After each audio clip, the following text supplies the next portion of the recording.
Welcome back to my class. मैं हूं ज्योति चौहान आप लोगों के सामने और देख रहे हैं आप प्रागैतिहासिक काल की जो सीरीज़ हम लोग कर रहे थे टेस्ट की, उसको मैं लेकर आई हूँ। आगे की सीरीज़ हम लोग कर लेते हैं। तो क्वेश्चन पर चलते हैं। नेक्स्ट क्वेश्चन है, हड़प्पा मोहनजोदड़ो किस सभ्यता से संबंधित है? गुप्त, शुंग, मौर्य या सिंधु? तो हड़प्पा और मोहनजोदड़ो दोनों जो नगर आते हैं वो आपके किसके अंतर्गत आते हैं? सिंधु सभ्यता के अंतर्गत आते हैं। ठीक है, नेक्स्ट पर चलते हैं। हड़प्पा संस्कृति के अवशेष कहाँ पर स्थित हैं? नेपाल, चीन, पाकिस्तान या अफगानिस्तान? तो हड़प्पा संस्कृति के जो अवशेष हमें मिलते हैं, देखिए दोनों ही जगह दे रखी है, वैसे तो पाकिस्तान भी और इसमें अफगानिस्तान भी, लेकिन दोनों ही ऑप्शन दे रखे हैं। तो इसमें सबसे ज़्यादा जो हम बात करेंगे वो सर्वाधिक जो मिलते हैं हमें पाकिस्तान में मिलते हैं। तो ऑप्शन इस हिसाब से इसका राइट हो जाएगा, सी हो जाएगा। ठीक है, नेक्स्ट है, सिंधु घाटी सभ्यता किस अवधि की है? तो 3000 से 2250 ईसा पूर्व। सेकंड ऑप्शन है 4000 से 3300 ईसा पूर्व। थर्ड ऑप्शन है 2875 से 1100 ईसा पूर्व। डी लास्ट ऑप्शन है 4000 से 3600 ईसा पूर्व। तो देखिएगा एग्जैक्ट जो है समय नहीं आता है एग्जाम में, अब तो फिर भी थोड़ा सा सही आने लगा है, बट अगर मैं बात कहूँ तो अभी भी गड़बड़ समय हो जाते हैं। लेकिन आपको क्या करना है, नियरेस्ट समय लगाना है। तो यहाँ पर वही हम लोग करेंगे, ए आंसर बिल्कुल राइट जाएगा। ठीक है, नेक्स्ट पर हम लोग चल लेते हैं। नेक्स्ट क्वेश्चन है, सिंधु घाटी में प्राप्त मोहरें बनी हैं किसकी? मिट्टी की, सीमेंट की, लकड़ी की या चमड़े की? तो सिंधु घाटी में जो मोहरें हमें प्राप्त होती हैं वो किसकी बनी हुई है? सर्वाधिक मतलब मोहरें वो किसकी बनाई गई हैं? तो ये मोहरें बनी हुई हैं, मिट्टी की मोहरें बनी है। किसकी बनी है? मिट्टी की बनाई गई हैं। ठीक है, क्योंकि आप देखेंगे ये जो मोहरें थी सीमेंट की बनी हुई नहीं थी, लकड़ी की भी नहीं थी और चमड़े की भी नहीं थी। तो ये मिट्टी की मोहरें बनाई गई थी। नेक्स्ट है, मोहनजोदड़ो और हड़प्पा में पाई गई सीलें किस माध्यम में बनी है? मतलब दोनों ही सभ्यताओं में, हड़प्पा में और मोहनजोदड़ो में जो सीलें बनी थी वो किस सभ्यता में बनाई गई थी? मतलब किस माध्यम में बनाई गई थी? तो ये जो दोनों ही आप देखेंगे हड़प्पा और मोहनजोदड़ो की सीलें बनी हैं वो किस माध्यम में बनी है? Bronze, marble, granite, terracotta. तो अभी हम लोगों ने बात की थी, तो बिल्कुल वैसे ही यहाँ से आ जाएगा आपका टेराकोटा आ जाएगा। ठीक है, नेक्स्ट है टेराकोटा। एक्चुअली में देखिए क्या है, इसकी थोड़ी सी डिफाइन मैं कर देती हूँ यहाँ से। टेराकोटा एक प्रकार की मिट्टी है जो लाल गेरुए रंग की होती है, जिसका उपयोग यहाँ पर भी किया गया था, क्योंकि जैसे अभी पीछे के क्वेश्चन में आया था सर्वाधिक जो है ये मिट्टी की ही बनी थी यहाँ पर। तो यहीं पर हम बात करेंगे कौन सी मिट्टी में? टेराकोटा में बनाई गई थी। ठीक है, नेक्स्ट है, मोहनजोदड़ो की नर्तकी किस टेक्निक में कास्ट की गई है? तो मोहनजोदड़ो से प्राप्त जो नर्तकी हमें प्राप्त होती है, प्रथम नर्तकी जिसको हम कहते हैं, वो किस टेक्निक में कास्ट की गई है? मतलब ढाली किस टेक्निक में गई है? Fibre glass casting, cement casting, paper pulp casting, Dhokra casting. तो यहाँ पर हम बात करेंगे जो प्रथम कांस्य नर्तकी थी, कांस्य में बनी थी। माध्यम क्या था? कांस्य में बनी हुई नर्तकी थी। तो उसको किस कास्टिंग में डाला गया है? ढोकरा कास्टिंग में। जो आपकी कांसे को जो है वो ढोकरा कास्टिंग में डाला गया था। ठीक है, आंसर इसमें क्या हो जाएगा? डी हो जाएगा, डी हो जाएगा। ये क्वेश्चन पीजीटी में आया हुआ है। ठीक है, नेक्स्ट है, टीजीटी में भी क्वेश्चन आ जाता है। सैंधव सभ्यता का प्रसिद्ध स्नानागार कहाँ से मिला है? तो सैंधव सभ्यता में हमें प्रसिद्ध स्नानागार मिलता है, लेकिन कहाँ से मिलता है? अब इन चार ऑप्शन में से चनहुदड़ो से, तक्षशिला से, हड़प्पा से या मोहनजोदड़ो से। तो सैंधव सभ्यता का जो प्रसिद्ध स्नानागार है वो हमें कहाँ से मिलता है? तो यहाँ से आप देखेंगे जो प्रसिद्ध स्नानागार हमें दिखाई पड़ता है वो मिलता है मोहनजोदड़ो से। कहाँ से मिलता है? मोहनजोदड़ो से मिलता है। नेक्स्ट है, इनमें से कौन हड़प्पा सभ्यता का हिस्सा नहीं है? सार्वजनिक, पकी हुई मिट्टी का प्रयोग, बौद्ध मंदिर, डॉकयार्ड यानी नौका घाट। तो हड़प्पा सभ्यता का हिस्सा नहीं है। तो यहाँ से हम बात कर लेते हैं हड़प्पा सभ्यता में क्या क्या चीज़ें थी। जैसे कि आप देखेंगे नौका घाट यहाँ पर बने हुए थे, इन्हीं के माध्यम से ये लोग क्या करते थे? व्यापार करते थे। बौद्ध मंदिर यहाँ पर नहीं थे। पकी हुई मिट्टी का उपयोग यहाँ पर किया गया था। जो घर बने थे वो पकी हुई मिट्टी में ही बनाए गए थे, आग में तपाकर उन मिट्टी को बनाए गए थे। सार्वजनिक भी यहाँ पर हिस्सा एक था। ठीक है, तो नेक्स्ट इसमें जो ऑप्शन आ जाएगा वो हो जाएगा सी आंसर आ जाएगा। नेक्स्ट पर चलते हैं, हड़प्पा सभ्यता इनमें से किसके लिए प्रसिद्ध रही है? पटचित्र, ईंटों के उपयोग के लिए, गुफाओं के चित्र, लघु चित्रकारी के लिए। तो एक ऑप्शन इसमें से राइट है। मतलब आप देखेंगे पटचित्र यहाँ पर थे ही नहीं। ठीक है, पटचित्र यहाँ नहीं बनाए गए थे। ईंटों का उपयोग यहाँ पर किया गया था। गुफा चित्र यहाँ नहीं थे। लघु चित्रकारी मिनिएचर आर्ट क्योंकि पाल शैली से शुरू हुई है तो यहाँ पर भी नहीं थी। तो इस प्रकार से आंसर आपका क्या हो जाएगा, बी राइट हो जाएगा। ठीक है, नेक्स्ट पर चलते हैं। अधिकांश प्रागैतिहासिक चित्र कहाँ मिलते हैं, मंदिरों में, महलों में, गुफाओं में या बिहारों में। तो किसकी बात की जा रही है, प्रागैतिहासिक चित्रों की बात की जा रही है। वो कहाँ मिलते हैं, तो मंदिरों में मिलते हैं, नहीं। महलों में मिलते हैं, नहीं। प्रागैतिहासिक चित्र कहाँ मिलते हैं, गुफाओं में मिलते हैं, ना कि बिहारों में मिलते हैं। ठीक है, इस तरह से आंसर इसका कौन सा सही हो जाएगा, सी हो जाएगा। नेक्स्ट है, दक्षिण भारत का कौन सा केंद्र प्रागैतिहासिक चित्रों के लिए प्रसिद्ध है या मशहूर है। तो दक्षिण भारत का जो प्रसिद्ध प्रागैतिहासिक केंद्र है वो इनमें से कौन सा है, बेलारी, लोथल, मद्रास या कर्नाटक। तो दक्षिण भारत में एक प्रसिद्ध केंद्र आता है आपका बेलारी। ठीक है, कौन सा आता है, बेलारी। नेक्स्ट पर चलते हैं। बिलासरंगम गुफा किस राज्य में स्थित है, केरल, तमिलनाडु, गोवा या मध्य प्रदेश। बिलासरंगम जो गुफा है आपकी वो कहाँ स्थित है। तो देखिएगा इस तरह से जो क्वेश्चन है ये बिलासरंगम जो है, क्योंकि इसमें जो ऑप्शन दे रखा है वो तमिलनाडु है, बट आज के समय में ये आंध्र प्रदेश में है। ठीक है, पहले ये तमिलनाडु में था, अगर आए तो ये पहले तमिलनाडु में था। ठीक है, तो आपको इस तरह से कुछ भी आंसर आ सकता है। जैसे यहाँ पर आंध्र प्रदेश नहीं दिया, तमिलनाडु दिया है, तो इसका मतलब मैंने तमिलनाडु सही कर दिया क्योंकि पहले ये तमिलनाडु के अंतर्गत आता था, अब वर्तमान में आंध्र प्रदेश के अंतर्गत है। ठीक है, नेक्स्ट पर चलते हैं। मोहनजोदड़ो स्नानागार के पूर्व दिशा में स्थित स्तूप का निर्माण किस काल में किया गया था, कुषाण काल में, शुंग काल में, मौर्य काल में या सातवाहन काल में। तो देखिएगा मोहनजोदड़ो के स्नानागार की पूर्व दिशा में स्थित एक स्तूप में हमें प्राप्त होता है जो कि कुषाण काल का है। किस काल का है, आंसर नंबर ए आ जाएगा, ऑप्शन नंबर ए कुषाण काल का है। ठीक है, नेक्स्ट है। नवपाषाण युग में लोगों ने निम्नलिखित में से किसको अपनाकर मूलभूत प्रौद्योगिकी परिवर्तन किया था, आखेट, कृषि, व्यापार या मछली पालन। मतलब इनमें से जो नवपाषाण काल था तो उसमें से जो मानव था उसने प्रौद्योगिकी परिवर्तन, क्योंकि नवपाषाण काल में बहुत सारे परिवर्तन हुए थे, बहुत सारी चीजों की, नई चीजों की शुरुआत हुई थी। तो यहाँ पर अगर हम बात करें तो किसकी शुरुआत नवपाषाण काल में, मतलब जो परिवर्तन आया था प्रौद्योगिकी रूप से वो किस में आया था, आखेट वो पहले से करते थे, कोई परिवर्तन नहीं था। कृषि, तो कृषि में क्या परिवर्तन था, यहाँ से कृषि जो है, जैसे आप देखेंगे कृषि में काफी चेंजेस देखने को मिले थे। नेक्स्ट सी है व्यापार, मछली पालन, तो इसमें आंसर आ जाएगा आपका बी यानी कृषि आ जाएगा। ठीक है, कृषि। नेक्स्ट है आपका, तराशे गए चमकीले पत्थरों के औजार कहाँ प्रयोग किए गए हैं, पुरापाषाण काल, मध्य पाषाण काल, नवपाषाण काल, ताम्रपाषाण काल। तो क्योंकि देखिएगा धीरे धीरे मानव ने क्या है, एक समय पर तराशे गए यानी औजारों को तराशना सीख लिया था।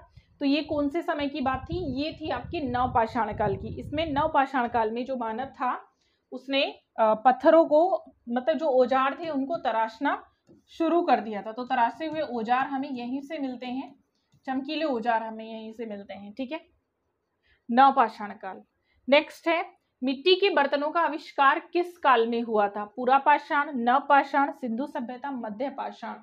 क्योंकि आप देखेंगे क्योंकि चाक का जो आविष्कार है वो नवपाषाण काल में हो चुका था, चाक पर बर्तन बनाए गए थे नवपाषाण काल में। ठीक है, तो यहाँ से अगर हम बात करते हैं तो आप ऑप्शन नंबर आपका जैसे मिट्टी के बर्तनों का आविष्कार किस काल में हुआ था, क्योंकि काल दे रखा है और ऑप्शन के अकॉर्डिंग अगर हम चलते हैं तो यहाँ से हम बात करेंगे, क्योंकि सिंधु सभ्यता ऑप्शन में दे रखा है। ठीक है, सिंधु सभ्यता ऑप्शन में दिया हुआ है, जब सिंधु सभ्यता दिया हुआ है तो आंसर हो जाएगा सी, सिंधु सभ्यता। ठीक है, इसलिए यहाँ पर कोई भी ना पुरापाषाण, नवपाषाण, मध्य पाषाण कुछ नहीं आएगा, सिंधु सभ्यता एग्जैक्ट आंसर दे रखा है। नेक्स्ट है, नवपाषाण युग में मानव कहाँ रहता था, जंगल में, बस्तियों में, शहरों में, पहाड़ों में। तो नवपाषाण काल में काफी सारी चीजें जो है बदल चुकी थी, मानव ने बहुत कुछ करना सीख लिया था। तो नवपाषाण युग में मानव कहाँ रहता था, बस्तियों में रहना सीख लिया था उसने। ठीक है, आंसर ये आ जाएगा, बी आ जाएगा आपका। नेक्स्ट है, इनमें से कौन सा असंबद्ध है, मतलब चेंज कौन सा है, पिरेनीज पर्वतमाला, फ्रैंको कैंटाब्रियन क्षेत्र, काटाल, ह्यूक, डार्डन उपत्यका। तो ये देखिएगा आंसर इसमें से आ जाएगा आपका काटाल ह्यूक आ जाएगा, आंसर क्या आ जाएगा, सी आ जाएगा, काटाल ह्यूक आपका आंसर राइट रहेगा। नेक्स्ट है, सिगरिया गुफा के चित्र किस चित्रकारी से मिलते जुलते हैं, बाग, बादामी, अजंता या अलोरा। सिगरिया गुफा के चित्र किस गुफा से मिलते जुलते हैं, तो सिगरिया गुफा के जो चित्र हैं वो अजंता की गुफाओं के समान ही हमें प्राप्त होते हैं, ठीक है, मतलब वहाँ के जो चित्र हैं बिल्कुल जो मिलते हैं वो अजंता की गुफाओं के समान मिलते हैं। तो नेक्स्ट क्वेश्चन आपका आ जाएगा, सिगरिया गुफा के में कुल कितनी स्त्रियों के चित्र अंकित किए गए हैं, कुल स्त्रियों के कितने चित्र अंकित किए गए हैं। तो सिगरिया गुफा में हमें रूपायनी स्त्रियों के चित्र प्राप्त होते हैं, और वो कितनी रूपायनी स्त्रियों के चित्र प्राप्त होते हैं, तो आंसर आ जाएगा सी, यानी 21 रूपायनी स्त्रियों के चित्र हमें प्राप्त होते हैं, ठीक है। नेक्स्ट है, सिगरिया स्थित है कहाँ पर, श्रीलंका में, भारत में, पाकिस्तान में या बांग्लादेश में। सिगरिया कहाँ स्थित है, श्रीलंका में स्थित है, ठीक है। नेक्स्ट क्वेश्चन आता है, सिगरिया की गुफाएं किस देश में हैं, भारत, नेपाल, श्रीलंका, पाकिस्तान। बिल्कुल ऊपर के जैसा क्वेश्चन है, श्रीलंका में स्थित है। नेक्स्ट है, भारतीय चित्रकला का इतिहास है इतने वर्षों का। ये क्वेश्चन बहुत इंपॉर्टेंट है, कई बार क्या होता है हर एग्जाम में गलत गलत तरीके का दिया होता है, या फिर मैं कहूँगी बुक्स में गलत दिया, तो क्योंकि एग्जाम में तो एग्जैक्ट बहुत सारी मिस्टेक हो जाती हैं, कहीं ना कहीं एग्जैक्ट जो है क्वेश्चन आपका नहीं दिया होता, बट यहाँ से थोड़ा सा समझ लेंगे क्योंकि बहुत सारी बुक्स में भी मिस्टेक है कई बार, और ये जो मिस्टेक होती है एग्जाम के कारण ही होती है। आयोग कुछ का कुछ पूछ लेता है और हम उसी को सही मान लेते हैं, बट आयोग के अनुसार जो क्वेश्चन एग्जाम में दिया होता है कई बार, जैसे कि मैंने अभी बताया था समय को लेकर, एग्जैक्ट नहीं दिया होता, लेकिन हमें नियर बाय चलना होता है। नियर बाय चलने के अकॉर्डिंग कई बार क्या होता है वही उसी को आंसर मान लेते हैं हम लोग राइट, और उसी को राइट कर देते हैं, बट ऐसा नहीं है। तो यहाँ पर देखिएगा, भारतीय चित्रकला का जो इतिहास है वो कितने वर्षों का है, तो कुछ बुक में आपको 5000 लिखा हुआ मिल जाएगा जो कि गलत है, कुछ में 6 लिखा हुआ मिलेगा, 2 तो नहीं मिलता है, ठीक है। लगभग 7000 वर्षों का भारतीय चित्रकला का इतिहास है, ठीक है। कितने वर्षों का है, लगभग 7000 वर्षों का है, राइट आंसर इसका 7000 है। लेकिन हाँ, अगर ऐसा होता है कई बार कि 7 ऑप्शन में नहीं है तो फिर आपको मजबूरी है 6 को राइट करना पड़ेगा, 6 नहीं है तो 5 है, 5 को राइट करना पड़ेगा, ठीक है, इस तरह से आपको चलना है। नेक्स्ट पर चलते हैं, भारतीय चित्रकला के प्राचीन केंद्र कहाँ हैं, गुजरात, महाराष्ट्र, दिल्ली या जयपुर। भारतीय चित्रकला के प्राचीन केंद्र कहाँ हैं, गुजरात, महाराष्ट्र, दिल्ली या जयपुर। तो देखिए, भारतीय चित्रकला के प्राचीन केंद्रों की बात की जा रही है, तो भारतीय चित्रकला के प्राचीन केंद्र जो मिलते हैं हमें वो महाराष्ट्र में मिलते हैं, ठीक है। कहाँ मिलते हैं, महाराष्ट्र में मिलते हैं, अजंता की गुफाओं से हमें प्राप्त होते हैं। नेक्स्ट में इसमें सीरीज दी गई है, ए का तालिका सेकंड से मिलान करना है, उनके नीचे दिए गए कोट में सही उत्तर का चयन करना है। चलिए ए और बी के साथ साथ मैच कर लेते हैं इस क्वेश्चन को, तो चलिए करते हैं। कोहबर जो है, कोहबर को मैच करेंगे मिर्जापुर, ठीक है। नेक्स्ट आपका आता है कबरा पहाड़, कबरा पहाड़ आपका आ जाएगा रायगढ़, और ये कबरा पहाड़ है, काबड़ा पहाड़ नहीं है, कबरा, ठीक है।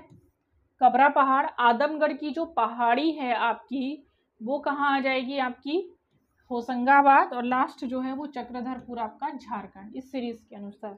तो इस तरह से आपका आंसर हो जाएगा, ए का हो जाएगा आपका थर्ड, ठीक है, और बी का हो जाएगा आपका सेकंड, तो आपका बन जाएगा ए का थर्ड, बी का सेकंड, आंसर बन जाएगा आपका डी। कौन सा बन जाएगा, डी। इस तरह से आपका आंसर हो जाएगा D, answer is the right answer. Next पर चलते हैं, मानव मुख के साथ पंख धारण किए सांड किस कला में पाया गया है, सीरिया, मिस्र, मेसोपोटामिया। मानव मुख के साथ पंखों को धारण करे हुए दिखाया गया है, ये किस कला का उदाहरण है या किस कला में पाया गया है, तो ये हमें मिलता है असीरिया में। कहाँ मिलता है, असीरिया में हमें मिलता है। नेक्स्ट क्वेश्चन है, आर्गेनेशियन एवं मैग्डेलियन शब्दावली किस संदर्भ में प्रयुक्त होती है। देखिएगा, 2 शब्दों का इस्तेमाल किया जाता है, आर्गेनेशियन और मैग्डेलियन युग। तो ये पूर्व ऐतिहासिक कला है, पुनर्जागरण कला है, रोकोको कला है या बरोक कला है। तो ये दोनों शब्दों का जो इस्तेमाल किया गया है ये हम यूरोपीय प्रागैतिहासिक कला के लिए करते हैं कि मैग्डेलियन युग के हैं या फिर आपके आर्गेनेशियन युग के हैं। तो इसमें आ जाएगा पूर्व ऐतिहासिक कला। तो जो प्रागैतिहासिक काल से जो पूर्व की कला थी उसके लिए हमने इन युगों का इस्तेमाल किया था। ठीक है, बाकी तो प्रागैतिहासिक काल में वही आपके 3 स्टेप चले हैं, पूर्व पाषाण काल, मध्य पाषाण काल और नव पाषाण काल। ठीक है, नेक्स्ट पर चलते हैं। पूर्व ऐतिहासिक गुफा चित्रकारी के वर्णन के संबंध में कौन सा मत सही नहीं है? टोटेमिक, एनिमिस्टिक, जादुई, मूर्ति पूजक या पैगनिस्टिक? पूर्व ऐतिहासिक गुफा चित्रकारी के वर्णन के संबंध में कौन सा मत सही नहीं है? तो इसका आंसर बताएंगे। आंसर आपका आ जाएगा बी, एनिमिस्टिक। ठीक है, नेक्स्ट पर चलते हैं। बादामी गुफाएं किस पर्वत श्रेणी में स्थित है? बीजापुर पर्वत श्रेणी में, विंध्याचल पर्वत श्रेणी में, हिमालय पर्वत श्रेणी में, सीमापुर पर्वत श्रेणी में? बादामी जो गुफाएं हैं आपकी, तो बादामी गुफाएं आपकी जो कि जैन गुफाएं कहलाती हैं, तो यहाँ पे ऑप्शन आपका ये आ जाएगा। ठीक है, लेकिन इसका जो राइट आंसर है वो है कर्नाटक राज्य के बागलकोट जिले में है। ठीक है, राइट आंसर क्या है इसका? कर्नाटक राज्य के बागलकोट जिले में। ठीक है, ये है, तो इस तरह से आंसर ए आ जाएगा, बीजापुर, क्योंकि पर्वत श्रेणी है, बीजापुर पहाड़ी है। इस तरह से आपका जो ऑप्शन के अकॉर्डिंग हमें आंसर लेके चलना है। ठीक है, नेक्स्ट पर चलते हैं। नेक्स्ट है, बादामी गुफा मंदिर किस राज्य में स्थित है? तमिलनाडु, महाराष्ट्र, आंध्र प्रदेश, कर्नाटक? तो ये कहाँ स्थित है बादामी गुफा मंदिर? अब राज्य पूछा, पीछे पर्वत श्रेणी पूछा था तो बीजापुर पर्वत श्रेणी था। अभी क्या है आपसे राज्य पूछा, तो राज्य क्या है? कर्नाटक राज्य, जो कि मैंने अभी लिखवाया था। जस्ट नेक्स्ट है, बादामी गुफाएं किस राज्य में स्थित है? ये भी सेम क्वेश्चन है। नेक्स्ट है, बादामी की गुफा किस राज्य में स्थित है? ये भी सेम क्वेश्चन है, कर्नाटक। ओहो, बादामी किस प्रदेश में स्थित है? गुजरात, महाराष्ट्र, बंगाल, कर्नाटक? अच्छा, ये क्वेश्चन जो है अलग अलग तरह से आए हुए हैं, तो वही दे रखे हैं। इसका आंसर भी कर्नाटक रहेगा। बादामी की खोज का श्रेय किसको प्राप्त है? डेंगरफील्ड, अलेक्जेंडर, स्टेला क्रैमरिस या मिस्टर मुरे? ये मिस्टर मुरे लिखा होगा। ठीक है, हाँ, बादामी की खोज का श्रेय किसको जाता है? ये जाता है आपका स्टेला क्रैमरिस को। आंसर नंबर आपका हो जाएगा सी, राइट। ठीक है, नेक्स्ट पर चल लेते हैं। बादामी की गुफाओं की खोज किसने की थी? डेंगरफील्ड, अलेक्जेंडर? सेम क्वेश्चन है, आंसर आ जाएगा सी, स्टेला क्रैमरिस। नेक्स्ट है, बादामी गुफा का रंगीन चित्र किस वर्ष में प्राप्त हुआ था? 1940, 1824, 1938 या 1908? तो सी आंसर आ जाएगा 1938 इज द राइट आंसर। ठीक है, नेक्स्ट पर चल लेते हैं। शिव विवाह से संबंधित दृश्य का गुफा चित्र किस गुफा में प्राप्त हुआ? अजंता, एलोरा, सित्तनवासल या बादामी? मतलब शिव जो विवाह से संबंधित दृश्य है वो हमें किस गुफा में मिलता है? ये मिलता है हमें बादामी गुफा में। बादामी गुफा में हमें शैव धर्म से या फिर शिव विवाह से संबंधित दृश्य हमें मिलता है। ठीक है, नेक्स्ट है, बादामी गुफा संख्या 1 की छवियां कौन सी हैं? तो नटराज के रूप में भगवान शिव, बुद्ध सो रहे हैं, विष्णु के अवतार या जैन तीर्थकर के चित्र? किस गुफा के बारे में पूछा है? गुफा संख्या 1 के बारे में पूछा गया है। गुफा संख्या 1 में आप देखेंगे तो भगवान जो नटराज हैं उनके रूप में किसको दिखाया गया है? शिव। शिव का जो नटराज रूप है वो गुफा संख्या 1 में दिखाया गया, मतलब आंसर आपका आ जाएगा ए, राइट हो जाएगा। ठीक है, नेक्स्ट पर चल लेते हैं। बादामी की गुफाएं किस शैली का प्रतिनिधित्व करती हैं? चोल, चालुक्य, गुप्त या गांधार? बादामी की जो गुफाएं हैं तो ये गुफाएं चालुक्य राजवंश का प्रतिनिधित्व करती हैं। ठीक है, चालुक्य वंश का। नेक्स्ट पर चल लेते हैं। चालुक्य वंश की राजधानी कहाँ स्थित थी? हम्पी, बादामी, चोलमंडल या चिदम्बरम? तो आंसर आ जाएगा बादामी। चालुक्य वंश की जो राजधानी थी वो बादामी थी। ठीक है, नेक्स्ट क्वेश्चन है, बादामी गुफा संख्या 4 की छवियां कौन सी हैं? मतलब गुफा संख्या 4 में कौन कौन से चित्र हैं? तो ऑप्शन है आदिनाथ, जैन तीर्थकर, दूसरा ऑप्शन है विष्णु कमल पर सो रहे हैं, तीसरा ऑप्शन है विष्णु सांप पर सो रहे हैं, चौथा ऑप्शन है बोधिसत्व पद्मपाणि। तो इसमें फर्स्ट जो ऑप्शन है जैन तीर्थकर को समर्पित है ये गुफा, और आदिनाथ जैन तीर्थकर की जो छवियां हमें गुफा संख्या 4 में बादामी में मिलती हैं। नेक्स्ट है, बादामी गुफाओं को के तहत विकसित किया गया था? किसके तहत? वाकाटक, चालुक्य, सातवाहन या गुप्त? अभी हम लोगों ने पढ़ा ही था, पीछे क्वेश्चन था कि चालुक्य के तहत ये विकसित की गई थी, तो आंसर आ जाएगा बी। नेक्स्ट है यूनान की कलाकृति रथवाहक निम्न में से किस काल में बनाई गई थी? यूनान की कलाकृति रथवाहक किस काल में बनाई गई थी? 370 ईसा पूर्व, 580 ईसा पूर्व, 470 ईसा पूर्व या 270 ईसा पूर्व? किस काल में बनाई गई थी? ये बनाई गई थी आपकी 470 ईसा पूर्व, यानी ऑप्शन नंबर सी आपका राइट हो जाएगा। नेक्स्ट है पार्थेनन मंदिर स्थित है कहाँ? लक्सर, एथेंस, हड़प्पा या ओरुग? तो पार्थेनन मंदिर आपका एथेंस में स्थित है। कहाँ स्थित है? एथेंस में। नेक्स्ट है पार्थेनन मंदिर कहाँ है? मिस्र, भारत, यूनान या इटली? तो कहाँ है? यूनान में। ठीक है। नेक्स्ट है कहाँ है ये मंदिर? यूनान में। आंसर आ जाएगा सी। नेक्स्ट पर चल लेते हैं। तो नेक्स्ट क्वेश्चन हो जाएगा आपका, विश्व प्रसिद्ध देवभूमि पार्थेनन किस देश में स्थित है? तो पढ़ा था जैसे अभी पीछे क्वेश्चन था, मिस्र, इंग्लैंड, इटली या यूनान? तो कहाँ स्थित है? यूनान में स्थित है। नेक्स्ट है इतिहास में सिकंदर के समय की कला को किस नाम से जाना जाता है? गोथिक कला, रोमन कला, प्रारंभिक ईसाई कला या हेलेनिस्टिक कला? तो इतिहास में सिकंदर के समय की जो कला थी उसको हेलेनिस्टिक कला के नाम से जाना जाता था। ठीक है। नेक्स्ट है मरणासन गोल या डाइंग गोल का संबंध किस कला से है? यूनानी, रोमन इंस्ट्रक्शन कला या हेलेनिस्टिक कला? तो इसका जो आंसर रहेगा, ये आपका जो संबंध रहेगा वो आ जाएगा हेलेनिस्टिक युग से, यानी हेलेनिस्टिक काल की कला से। यूरोप के प्राचीन प्रस्तर युग का समय लगभग कौन सा है? 50,000 वर्ष पूर्व, 40,000 वर्ष पूर्व, 30,000 वर्ष पूर्व या 20,000 वर्ष पूर्व? तो आंसर इसका आ जाएगा 30,000 वर्ष पूर्व का। यूरोप के प्राचीन प्रस्तर का जो समय था वो 30,000 वर्ष पूर्व का था लगभग। नेक्स्ट है आपका क्वेश्चन, प्रागैतिहासिक कालीन अधिकांश क्षेत्र पुरापाषाण काल में मिलते हैं, मध्य पाषाण काल में, नवपाषाण काल में या आधुनिक काल में? तो जो प्रागैतिहासिक कालीन चित्र हैं वो हमें नवपाषाण काल में सर्वाधिक मिलते हैं। ठीक है। तो ये थे आपके 100 क्वेश्चन की सीरीज। आज की थर्ड सीरीज जो है वो आपको